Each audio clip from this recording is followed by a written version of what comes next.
마니TV입니다. 안녕하세요. 매미 소리가 들리십니까? 이제는 가을의 기운을 아침 저녁으로 물씬 느끼고 있습니다. 찬바람이 슬슬 불면은 귀촌을 준비하시는 분들이 임장길을 참 많이 나서는데요. 오늘은 시골집을 구하러 가실 때 꼭 피해야 할 곳을 정리를 해서 말씀을 드리도록 하겠습니다. 그동안 제가 귀촌 상담을 참 많이 했는데요. 성공해서 잘 사시는 분이 있는가 하면 실패를 하고 다시 올라가신 분들도 있습니다. 실패를 하고 올라가는 분들은 왜 그럴까?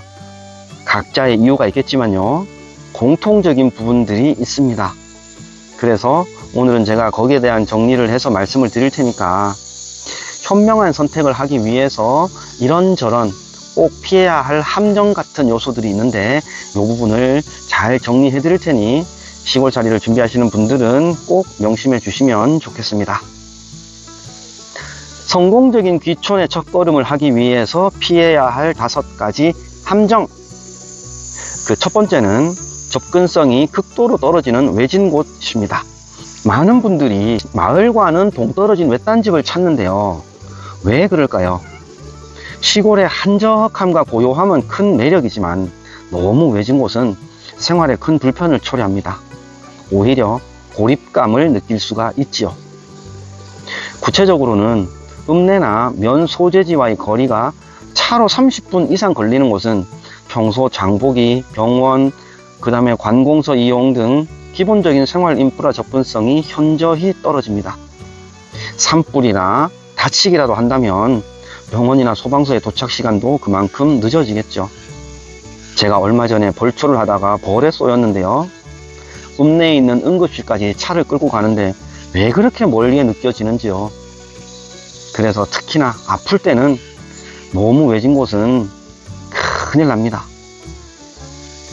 포장되지 않은 비포장 도로가 길거나 경사가 심하거나 이런 곳은 특히 조심하셔야 됩니다. 특히나 연세가 있으신 어르신들이라면 더더욱이나 그렇죠. 버스 정류장이 몇 킬로 떨어진 곳, 자가용이 없이는 못 사는 곳, 이런 곳은 사실상 사회적 활동이 단절될 수밖에 없습니다. 그래서 주변의 편의시설과 멀지 않은 그런 곳을 찾으시라는 말씀을 드립니다. 대중교통도 이용 가능하고요. 마을 주민들과도 함께 지낼 수 있는 그런 곳을 찾는 것이 좋습니다. 두 번째로, 오래되고 허름한 주택을 무리하게 수리하는 것은 비축입니다. 낡은 집을 저렴하게 매입해서 내 손으로 직접 고칠 수 있는 분들은 괜찮습니다만 건축에 대한 지식이 부족한 상태에서는 무리한 계획일 수 있습니다. 겉은 멀쩡해 보여도 내부 단열이 전혀 안 되어 있는 집들이 많습니다. 시골집들은 다 지은 지 오래되다 보니까요. 전기 배선도 낡았고 수도관도 녹슨 데가 상당히 많습니다. 이런 부분들을 업자를 불러서 다 수리를 하려면 돈이 상당히 많이 듭니다. 그리고 그 스레트 지붕에 대한 그런 불편함 있잖아요. 그 다음에 난방에 대한 불편함, 정화조가 사실 없는 것도 있어요. 그래서 보일러 설치하고 단열 공사하고 그 다음에 정화조 설치하고 이런 것만 해도 돈이 상당히 많이 듭니다. 그리고 또 하나, 문화재 보호구역이나 개발 제한구역 이런 곳들의 집은 절대 사시면 안 됩니다. 그래서 반드시 전문가들의 도움을 얻어서 집을 구해 보시고요. 신축이 아닌 이상에는 수리비가 어느 정도 들 건지도 미리 감안을 하셔서 집을 구하시는 것이 좋습니다. 세 번째, 공동체의 특성을 고려하지 않는 곳. 이런 곳은 무엇이냐 하면요. 시골 생활은 도시와 달리 이웃과의 관계가 매우 중요합니다. 폐쇄적이거나 텃세가 심한 마을도 있지요. 마을 사람들이 대부분 고령이고 외지인 유입이 거의 없던 마을은 새로 들어온 사람을 경계하거나 배척하는 분위기가 있을 수 있습니다. 마을회관에 갔는데도 말동무를 해주지 않거나 또 마을 모임에 참여시키지 않는 등 소외감을 느끼게 할 수도 있거든요. 그래서 집을 구매하기 전에는 그 마을을 여러 차례 방문을 해서 이웃 주민들과 인사도 나누고요. 그 다음에 주변의 주민센터나 이런 곳을 방문해서 마을 전반적인 분위기를 파악을 해보시는 것, 이거 정말 중요합니다. 네 번째는 수도, 전기, 통신 등 생활 인프라가 미비한 곳입니다.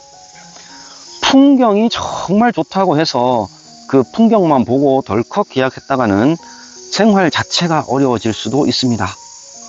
상수도가 들어오지 않아서 지하수에 펌프를 올려 가지고서 쓰는 곳도 있고요. 이런 곳은 펌프가 고장나면 물을 못 씁니다. 또 장마철이 되면 물이 탁해져 갖고 식수로 쓸 수 없는 곳도 있고요. 전기 공급이 불안정해서 전압이 들쭉날쭉하는 그런 곳도 있습니다. 흔히들 말하죠. 쿠팡 택배 오는 곳이냐 아니냐, 이렇게 기준을 정하기도 하는데요. 시골집을 구할 때는 꼭 두꺼비 집도 열어보시고 수도꼭지도 틀어보시고, 그 다음에 자신의 휴대전화로 안테나가 얼마나 서는가, 이런 것도 꼭 챙겨보셔야 합니다. 다섯 번째, 많은 분들이 얘기하죠. 맹지 또는 개발 제한 구역 내에 있는 토지나 집은 사시면 안 됩니다. 재산권 행사에 있어 심각한 제약을 받거나 아예 건축이 불가능한 땅이 될 수도 있습니다. 토지는 건축법상 도로에 2m 이상 접하지 않는 땅을 말합니다. 주변 사유지를 통해서 진입을 해야 되는 곳이죠. 그런 곳은 이웃한 토지주의 동의가 없으면 건축 허가가 나질 않습니다.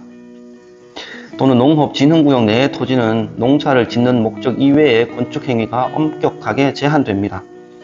그래서 땅을 사고 집을 사고 하실 때는 그 위치가 어떤 곳에 있느냐 꼭 살펴보셔야 됩니다. 흔히들 상수원 보호구역, 군사시설, 문화재 보호구역 이런 것만 생각을 하시는데요. 맹지 특별히 조심하셔야 됩니다. 집이나 땅을 구매하시기 전에 반드시 토지 이용 계획 확인원을 발급받아서 해당 토지의 용도 지역, 지구, 구역 등을 꼼꼼히 따져보셔야 됩니다. 지자체에 건축과에 문의를 하시는 것도 좋은 방법일 수가 있겠습니다. 시골 생활은 충분한 정보와 신중한 준비가 동반된다면 분명 기대 이상의 행복과 만족을 안겨줄 수가 있습니다. 오늘 이 5가지를 꼭 명심하시고요. 꼼꼼하게 살피셔서 후회 없는 선택을 하시기를 바랍니다. 귀촌마니는 그동안의 빈집 소개를 하면서 정말 많은 분들이 여러 형태로 시골살이를 준비하시는 것을 봤는데요. 안정되게 정착을 해서 사는 분들은 다 어느 정도 준비를 하시고 오시는 분들입니다. 절대 시골살이는 도피처가 될 수가 없고요. 제2의 인생을 산다라는 생각으로 차근차근 준비를 하셔서 실패 없는 귀촌살이가 되어야 됩니다. 단적인 예로 텃밭은 10평이 넘지 않는 것이 좋습니다. 모쪼록 준비를 잘 하셔서 행복한 귀촌살이가 되시기를 기원합니다. 지금까지 귀촌만이었습니다.